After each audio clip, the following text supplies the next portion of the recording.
Hello दोस्तों, नमस्कार। स्वागत है आप सभी का एक बार फिर से आपके अपने यूट्यूब चैनल में।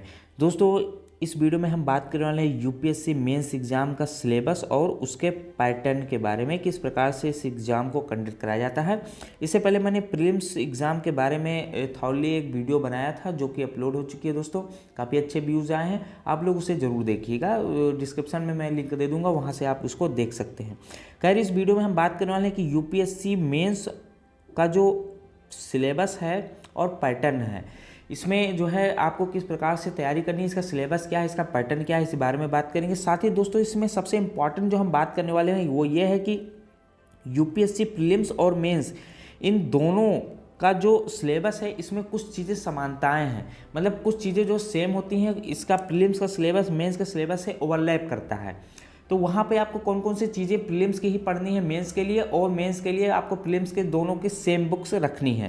तो ये सारी चीज़ें मैं आपको बताऊंगा, इसलिए आप इस वीडियो को पूरा ज़रूर देखिए दोस्तों। तो चलिए शुरू करते हैं।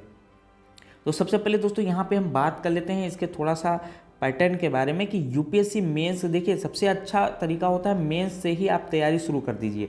लेकिन जब आपको पता हो कि मेंस और प्रीलिम्स में कौन कौन सी चीज़ें ओवरलैप करती हैं, दोनों प्रीलिम्स और मेंस दोनों का कौन कौन सा सिलेबस सेम है, तभी आप दोनों का तैयारी एक साथ कर पाएंगे। तो सबसे पहले यहाँ पे हम बात कर लेते हैं यहाँ पे किस प्रकार से जो है पेपर्स यहाँ पे कंडक्ट कराए जाते हैं मेंस के। तो यहाँ पे टोटल 9 पेपर होते हैं दोस्तों। सबसे पहला जो पेपर होता है वो इंडियन लैंग्वेज का होता है, जिसमें आप कोई भी इंडियन लैंग्वेज ले सकते हैं। ये 300 मार्क्स का होता है और इसमें 25% आपको लाना पड़ता है क्वालिफाई करने के लिए, ठीक है। दूसरा पेपर होता है ये इंग्लिश कंपलसरी होता है, ये 300 मार्क्स का होता है। इसमें भी 25% आपको मिनिमम लाना पड़ता है, तभी आपकी जो है आगे की कॉपी चेक होती है, तभी आप जो है यूपीएससी मेंस एग्जाम में क्वालिफाई कर सकते हैं।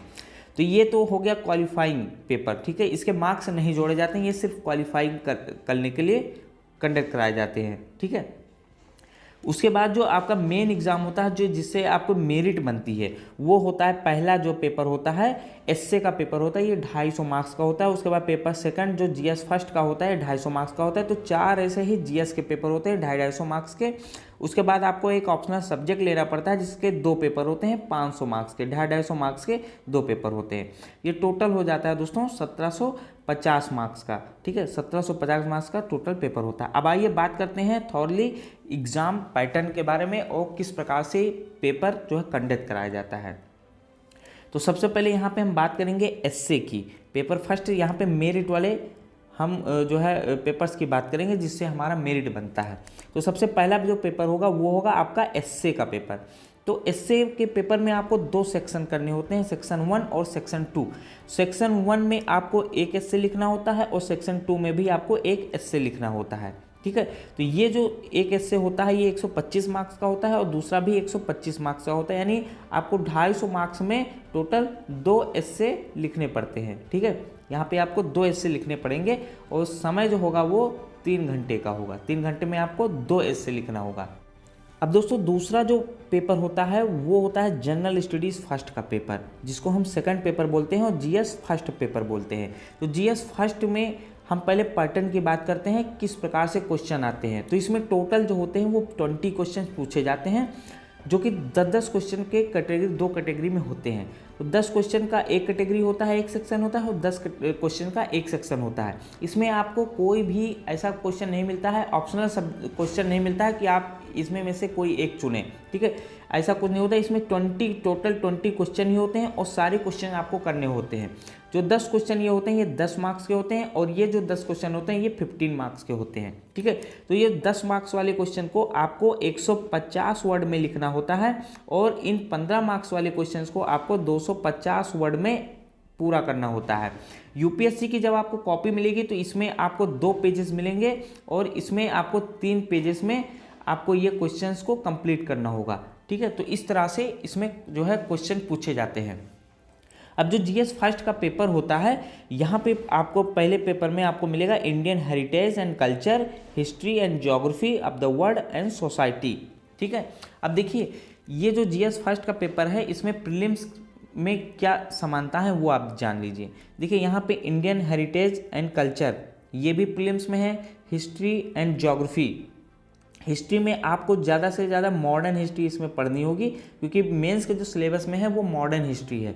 प्रीलिम्स में जो है एंशियंट, मेडिवल और मॉडर्न ये तीनों आपको मिलेंगे, लेकिन यहाँ पे जनरल हिस्ट्री फर्स्ट में आपको मॉडर्न हिस्ट्री ही पढ़नी होगी, यहाँ पे एंशियंट और मिडिवल हिस्ट्री नहीं पढ़नी होगी। ठीक है, तो मॉडर्न हिस्ट्री आपको प्रीलिम्स में ओवरलैप करता है, यानी मॉडर्न हिस्ट्री आपका जो है जीएस फर्स्ट से मैच कर रहा है। उसके बाद वर्ल्ड हिस्ट्री और सोसाइटी ये भी चीज़ें यहाँ पे प्रीलिम्स में आपको पढ़नी होंगी, तो ये चीज़ें यहाँ पे आपको ये चीज़ें आप साथ में पढ़ सकते हैं। उसके बाद दोस्तों पेपर थर्ड में जीएस सेकंड का पेपर होता है। ठीक है, तो यहाँ पे भी वैसे ही 20 क्वेश्चन टोटल पूछे जाते हैं, 10-10 क्वेश्चन के कैटेगरी में होते हैं। ठीक है, 10-10 क्वेश्चन ये अलग अलग होते हैं। तो यहाँ पे आपको जो जीएस सेकंड का पेपर होगा उसमें governance, constitution, polity, society, justice and international relations. तो प्रीलिम्स की बात करें दोस्तों, प्रीलिम्स में जीएस फर्स्ट के पेपर में आपको गवर्नेंस, कॉन्स्टिट्यूशन, पॉलिटी और इंटरनेशनल रिलेशन ये जो चीज़ें हैं ये आपका पॉलिटी के सिलेबस से ओवरलैप करता है। आप इनका जो है मेंस के पर्सपेक्टिव से आप तैयारी कर सकते हैं प्रीलिम्स को साथ में लेकर के। ठीक है, तो ये चीज़ें आपको जो है प्रीलिम्स में भी मिलेंगी। दूसरी चीज़ें बता दूं दोस्तों, यहाँ पे आपको कोई अलग से बुक्स नहीं पढ़ेंगे, जो आप प्रीलिम्स के लिए पढ़ेंगे वही आपको मेंस के लिए भी पढ़ना है, वही रिवीजन करना है। कोई मेंस के लिए अलग से बुक्स नहीं पढ़नी है, जो सिलेबस कॉमन है उसकी सिर्फ एक ही बुक आपको रखनी है। ठीक है, अब यहाँ पे नेक्स्ट बात करेंगे दोस्तों पेपर फोर्थ की, जो कि जीएस थर्ड का पेपर होता है। तो यहाँ पे आपका science and technology, economic development, biodiversity, environment and disaster management. अब यहाँ पे देखिए क्या चीज़ें प्रीलिम्स में कॉमन हो वो आप जान लीजिए। साइंस एंड टेक ये प्रीलिम्स में आता है, इकोनॉमिक डेवलपमेंट आपका पूछा जाएगा और एनवायरनमेंट। तो ये जो तीनों चीज़ें हैं ये आपका प्रीलिम्स में भी पूछा जाएगा। तो ये science and tech, economic development और एनवायरनमेंट ये जो चीज़ें हैं ये आप प्रीलिम्स में आपको मिलेंगी। तो प्रीलिम्स में जो आप रमेश सिंह की बुक पढ़ेंगे या जो भी चीज़ें पढ़ेंगी वही आप मेंस के लिए भी पढ़ेंगे, या फिर आप कहें कि मेंस से ही आप स्टार्ट कर सकते हैं। तो ये चीज़ें आपका प्रीलिम्स और मेंस में कॉमन रहेगा। ठीक है, ये भी आपका जो है 250 मार्क्स का होगा, 250 मार्क्स के सारे पेपर होंगे। फिर आप बात करते हैं ये पेपर फिफ्थ की, जिसको बोलते हैं जनरल स्टडीज़ फोर्थ का पेपर। तो ये इसमें एथिक्स, इंटीग्रिटी एंड एप्टीट्यूड पूछा जाता है। यहाँ से प्रीलिम्स में कोई जो है मैच नहीं करता है, प्रीलिम्स में यहाँ से कुछ भी नहीं पूछा जाता है। तो इसका जो है अलग ही है। ये पेपर फोर्थ जो होता है जनरल स्टडीज़ का, इसमें यही चीज़ें पूछी जाती हैं। इसमें प्रीलिम्स में आपको कोई लेना देना नहीं, इसको अलग से पढ़ना ही पड़ेगा। मेंस एग्जाम के लिए 250 मार्क्स का होता है। ठीक है, नेक्स्ट बात करते हैं दोस्तों पेपर 6 की और पेपर यहाँ पे 6 और 7। ठीक है, ये पेपर हो गया। तो इसमें ये ऑप्शनल सब्जेक्ट, आपको एक ऑप्शनल सब्जेक्ट लेना पड़ेगा, चाहे आप पॉलिटिकल साइंस ले सकते हैं, हिस्ट्री ले सकते हैं, ज्योग्राफी ले सकते हैं, या फिर जिस सेक्टर से आप हैं, इंजीनियरिंग सेक्टर से हैं, तो आप जो है उस टाइप से अपना सब्जेक्ट चूज़ कर सकते हैं। तो इसमें उसी सब्जेक्ट के 2 पेपर होंगे। ठीक है, 2 पेपर होंगे 250 मार्क्स से, टोटल 500 मार्क्स का होगा। ये ईच पेपर जो है 250 मार्क्स का होगा। ठीक है, 250 मार्क्स का। तो यहाँ पे आपको 2 पेपर देने पड़ेंगे। अब देखिए ऑप्शनल सब्जेक्ट का मैं एक अगला वीडियो जो आएगा चैनल पे वो ऑप्शनल सब्जेक्ट पे बेसिस होगा। वहाँ मैं आपको बताऊंगा जो ऑप्शनल सब्जेक्ट्स होते हैं वो जीएस के पेपर में कितना महत्वपूर्ण होते हैं। तो ऑप्शनल सब्जेक्ट आपको ऐसा चूज करना है जो आपका जीएस के पेपर में भी रोल निभा सके, यानी जीएस के पेपर में भी उसका आप उपयोग कर सके। जैसे कि मैं बात करूँ दोस्तों, ये जो जीएस फर्स्ट और जीएस सेकंड का पेपर होता है, ये दोनों अगर आप कोई ऐसा सब्जेक्ट लेते हैं जो जीएस फर्स्ट और जीएस सेकंड या फिर जीएस थर्ड, आप यदि पॉलिटिकल साइंस लेते हैं, ज्योग्राफी लेते हैं या फिर इकोनॉमिक्स लेते हैं, तो आपका जीएस फर्स्ट, जीएस सेकंड और जीएस थर्ड इन तीनों में काम आ सकता है। जैसे कि अगर आप पॉलिटी लेते हैं तो आपका कुछ पार्ट जो है जीएस फर्स्ट में भी कवर हो जाएगा और जीएस सेकंड का तो पूरा जो है आपका ऑप्शनल सब्जेक्ट से ही कवर हो जाएगा। ठीक है, और इसमें जो मॉडर्न हिस्ट्री होती है, ये पूरी इंडियन हेरिटेज और मॉडर्न हिस्ट्री, ये सारी चीज़ें भी आपको पॉलिटिकल साइंस के ऑप्शनल सब्जेक्ट में पढ़ना पड़ता है। तो जीएस फर्स्ट का भी लगभग 30% चीज़ें आपका जो है ऑप्शनल सब्जेक्ट से कंप्लीट हो जाता है, और जीएस सेकंड का आपका 100%, यदि आप पॉलिटिकल साइंस लेते हैं तो जीएस सेकंड का पेपर 100% वहाँ से आपका जो है पूरा हो जाता है। सिर्फ सोसाइटी एंड जस्टिस को छोड़ करके यहाँ पे आपको सारी चीज़ें मिल जाएंगी पॉलिटिकल साइंस के ऑप्शनल सब्जेक्ट में।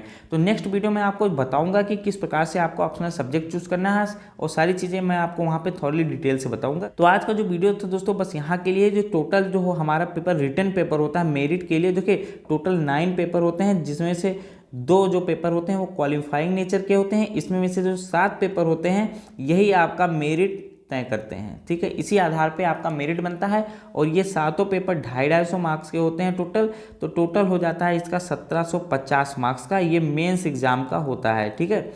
और उसके बाद जब मेंस में क्वालिफाई करेंगे आप तो आपको 275 मार्क्स का इंटरव्यू देना पड़ेगा, जो टोटल हो जाएगा 2025 मार्क्स का। ये फाइनल मेरिट जो है होती है, यानी फाइनल जो है इसका जो मार्क्स होता है यूपीएससी का, इसी आधार पे आपको मेरिट मिलेंगे। 2025 में से जितने भी मार्क्स मिलेंगे इसी आधार पे आपका मेरिट तय होगा और आपको रैंकिंग मिलेगी यूपीएससी में, ठीक है। आई होप दोस्तों आपको वीडियो समझ में आई होगी। वीडियो अच्छी लगे तो वीडियो को लाइक कीजिए और चैनल पर नए हैं तो प्लीज़ चैनल को भी सब्सक्राइब कीजिए।